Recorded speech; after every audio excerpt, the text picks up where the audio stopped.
बहुत स्वागत है यूट्यूब चैनल दीक्षा 360 में। बच्चों आज की क्लास में हम लोग प्रश्नावली 1.2 का 5वां और 6ठा और 7वां प्रश्नों को देखेंगे। बच्चों मैंने इसके पहले इसके वीडियो में मैंने एक प्रश्नावली 1.2 का पहले से लेके और 4 तक टोटल प्रश्न जो है मैंने बता चुका हूं। अगर आपने इसको नहीं देखे हैं तो मेरे डिस्क्रिप्शन में जाकर इस वीडियो को जरूर देखें। तो आइए सबसे पहले हम देखते हैं कि ये प्रश्न क्या कहता है। प्रश्न कह रहा है कि जांच कीजिए कि क्या किसी प्राकृत संख्या n के लिए संख्या 6 के पावर n अंक 0 पर समाप्त हो सकती है।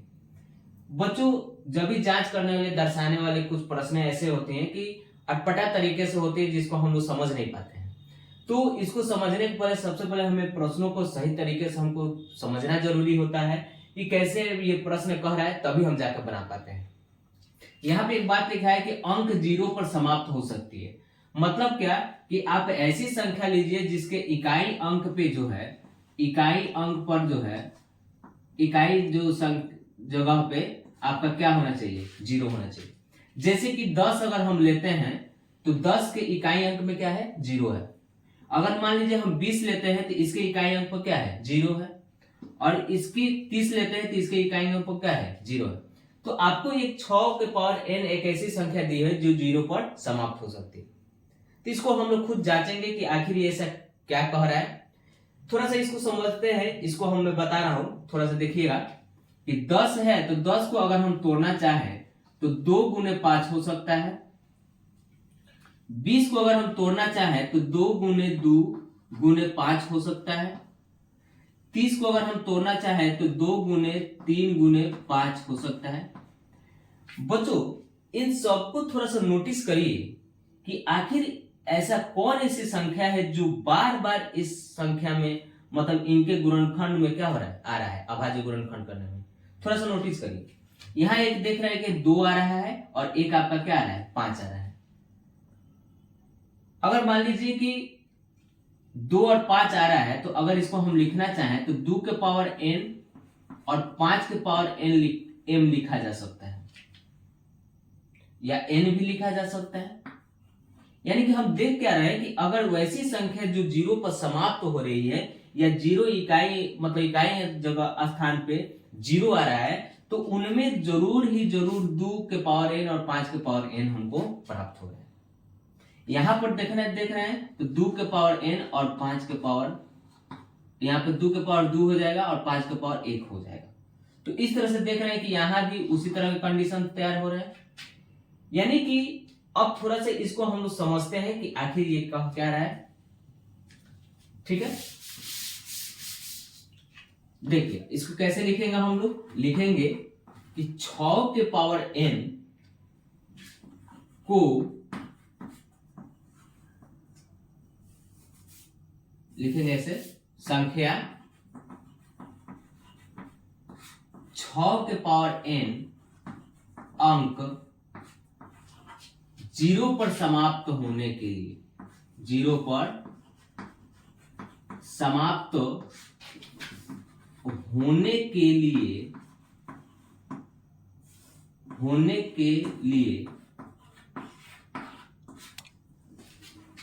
इसके गुणनखंड में 2 के पावर n गुने 5 के पावर n या 5 के पावर n होना जरूरी है। समझ रहे हैं? मतलब अगर मान लीजिए 6 के पावर n अगर 0 पर समाप्त हो रहा है तो उसके गुणनखंड में कम से कम 2 के पावर n और 5 के पावर n या 5 के पावर n होना जरूरी है।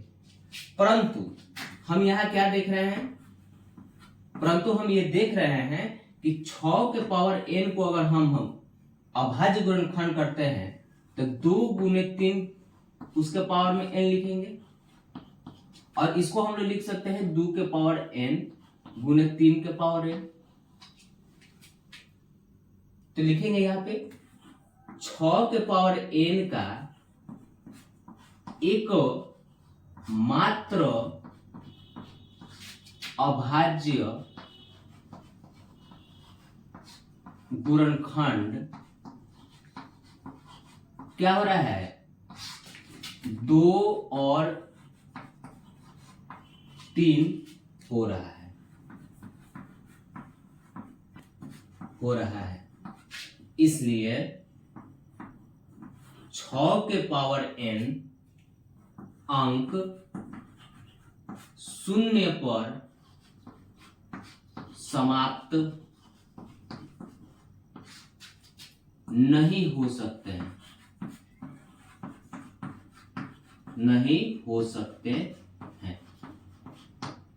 ठीक है बच्चों।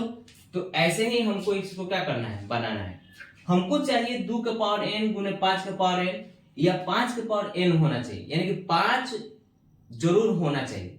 लेकिन हमने 6 के पावर n को जब हमने तोड़ा तो 2 और 3 मिल रहा है, 2 तो मिल रहा है लेकिन 3 के पावर n मिल रहा है, 5 मिल ही नहीं रहा है। तो हम कह सकते हैं कि जो 6 के पावर n अगर कोई भी ऐसी संख्या मिलती है तो वह 0 पर समाप्त नहीं हो सकती है। इसके बाद हम लोग इसका छठा प्रश्न देखेंगे, इसे नोट कर लीजिए या स्क्रीनशॉट ले लीजिए। आइए बच्चों, अब हम लोग छठे प्रश्न को देखते हैं। छठा प्रश्न को देखने के पहले सबसे पहले हम 2 चीजों पर ध्यान देंगे। पहला ये चीज है कि भाज्य संख्या क्या होता है और अभाज्य संख्या क्या होता है, इन दोनों को समझना बहुत ही जरूरी है। जैसे एक एग्जांपल हम लेंगे, अगर मान लीजिए कि एग्जांपल अगर हम 4 लेते हैं और एक हम लेते हैं 5 लेते हैं, तो 4 जो है आप सोचिए कि 4 को विभाजित करने वाली कौन कौन सी संख्याएं हो सकती हैं। एक तो आपका 1 हो सकता है, क्योंकि 4 एकम 4 हो सकता है। दूसरा जो है आपका 2 हो सकता है और तीसरा जो है आपका 3 हो सकता है। सॉरी,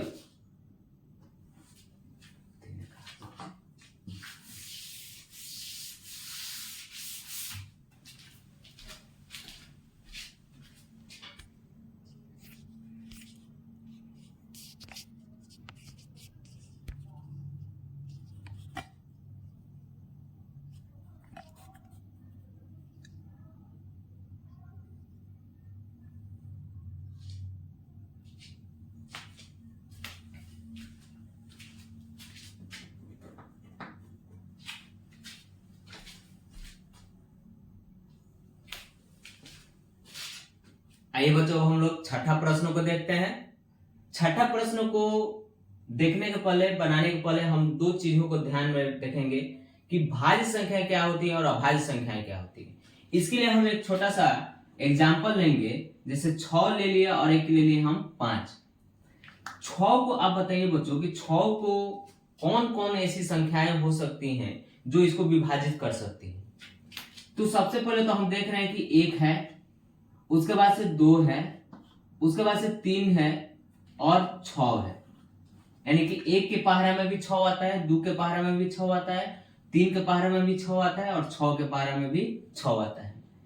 5 को अगर हम देखें तो 5 जो है 1 से हो सकता है विभाजित और 5 से विभाजित हो सकता है।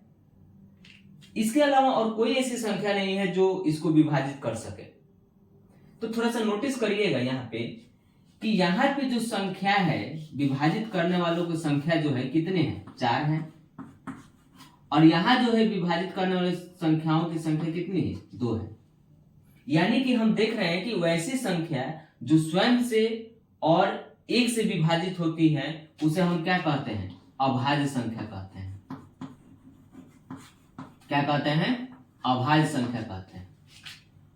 और वैसी संख्या जो स्वयं से और 1 से और अन्य संख्याओं से भी कट जाए उसे हम क्या कहते हैं, भाज्य संख्या कहते हैं। भाज्य संख्या कहते हैं। बस यही है हमारा। अब इसी कंसेप्ट को लेकर हम ये सवाल बनाने वाले हैं। आइए यहां लिखते हैं, पहली संख्या। बच्चों आप थोड़ा सा देख के घबरा जाइएगा कि सर ने तो संख्या को दिखाया था, लेकिन यहाँ संख्या इस तरह से है, गुना है और जोड़ है सब सर, तो फिर तो इसको हल करने में हमको बहुत समस्या हो जाएगी, हम नहीं बना पाएंगे। मैं इसको आसान भाषा में बता रहा हूं, देखिएगा इसको कितना आसानी से हम लोग बना पाएंगे। तो पहली संख्या अगर देखा जाए तो पहली संख्या हमारा ये है 7 गुने 11 गुने 13 प्लस 13, और दूसरी संख्या जो है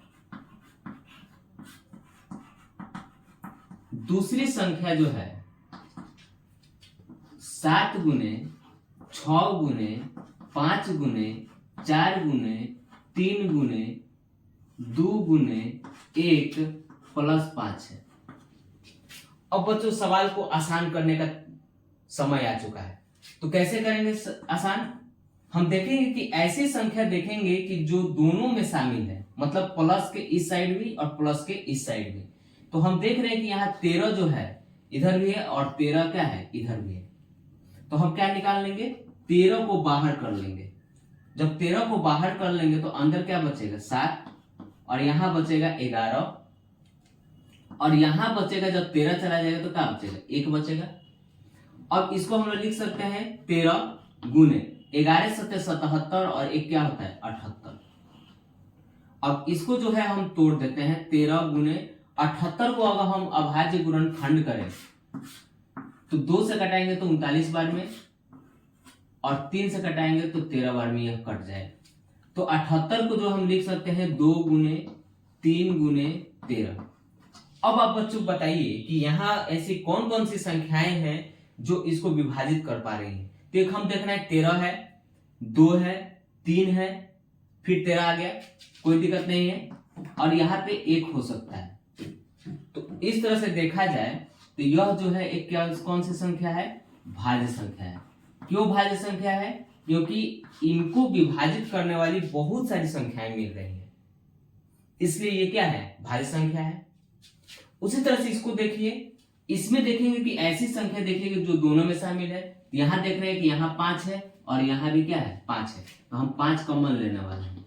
तो 5 जब कॉमन लेंगे तो अंदर बचेगा 7 6 4 3 2 1 और प्लस 1। अब इसको जो है हम करते हैं, जब इन सभी को हम गुना करके जोड़ेंगे तो यह जो है आएगा 1009 आएगा, और यहाँ पे हम गुना कर देंगे 1।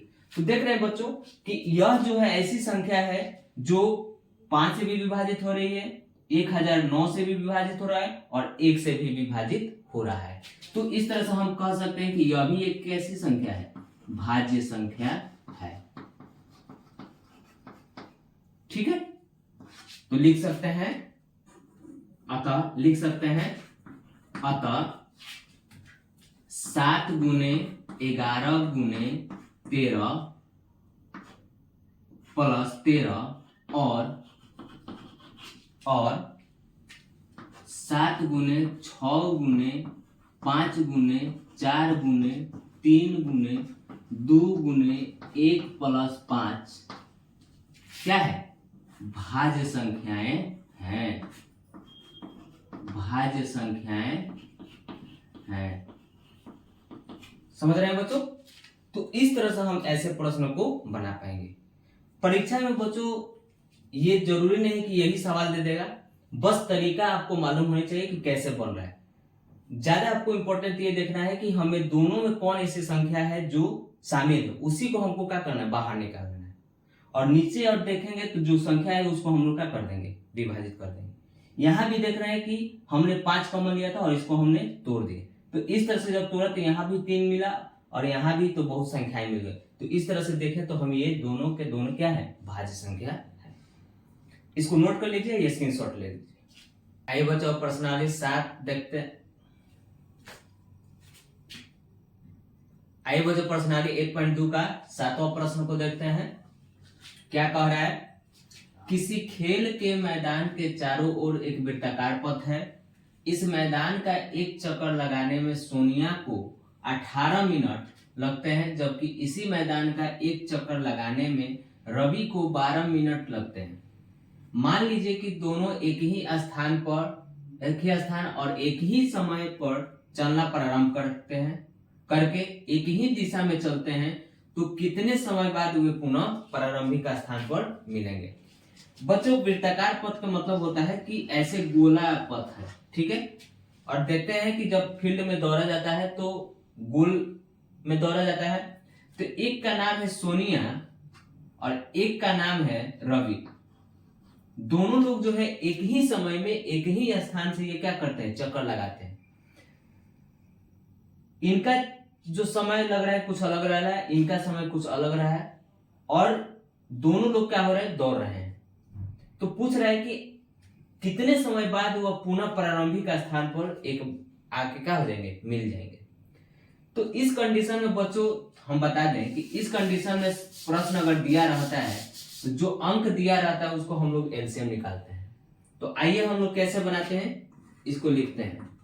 हल लिखेंगे कि सोनिया द्वारा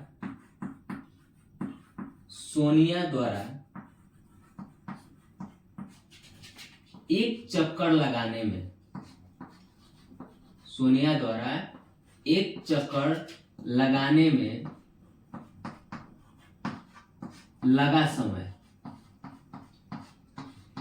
कितना समय लग रहा है सोनिया को, देखिए थोड़ा सा 18 मिनट लग रहा है। कितना मिनट लग रहा है, 18 मिनट लग रहा है। और रवि द्वारा एक चक्कर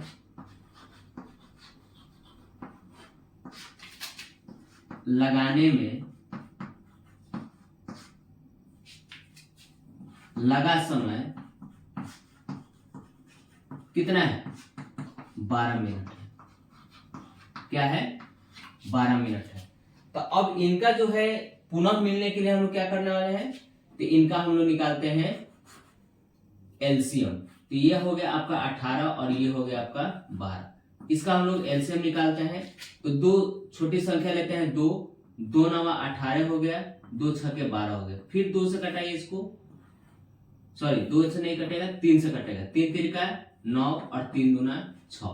अब यह जो है किसी से नहीं कटने वाला है तो यहां लिखेंगे एलसीएम। एलसीएम कितना होगा, 2 गुने 3 गुने 3 गुने 2। अब इसको हम लोग गुना कर लेते हैं तो ये आपका हो जाएगा 36। लिख देंगे अतः प्रारंभिक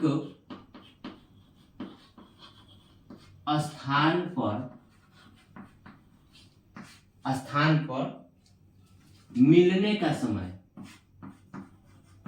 मिलने का समय कितना समय लगा है बच्चों, टोटल इनके समय लगे हैं 36 मिनट। अब बच्चों मैं बता दूं एक बात और कि यहां मान लीजिए कि आपका मिनट दिया है, अगर यहां सेकंड रहता और यहां भी सेकंड रहता तो इसका आंसर क्या आता, सेकंड में आता। फिलहाल अभी जो है मिनट दिया है तो मिनट होगा, घंटा रहता तो घंटा होता। तो इस तरह का जो है प्रश्न अगर आपसे पूछता है तो इसको बनाने का तरीका यही है। ठीक है बच्चों, इसको स्क्रीनशॉट ले लीजिए। ठीक है, तो आज के लिए हम इतना ही रन देते हैं। अगला जो है हमारा प्रश्नावली 1.3 आएगा और फिर इसे हम 1.3 को कंप्लीट करेंगे। 1.3 जो है बच्चों बहुत ही इंपॉर्टेंट प्रश्नावली है, जिसमें आपको देता है कि √3 जो है एक सिद्ध करिए कि √3 जो है एक अपरिमेय संख्या है। तो वैसे प्रश्न जो है बहुत ही इंपॉर्टेंट प्रश्न होते हैं जो आपके प्रश्न पत्र में जरूरी पूछता है। ठीक है बच्चों, तब तक लिए धन्यवाद।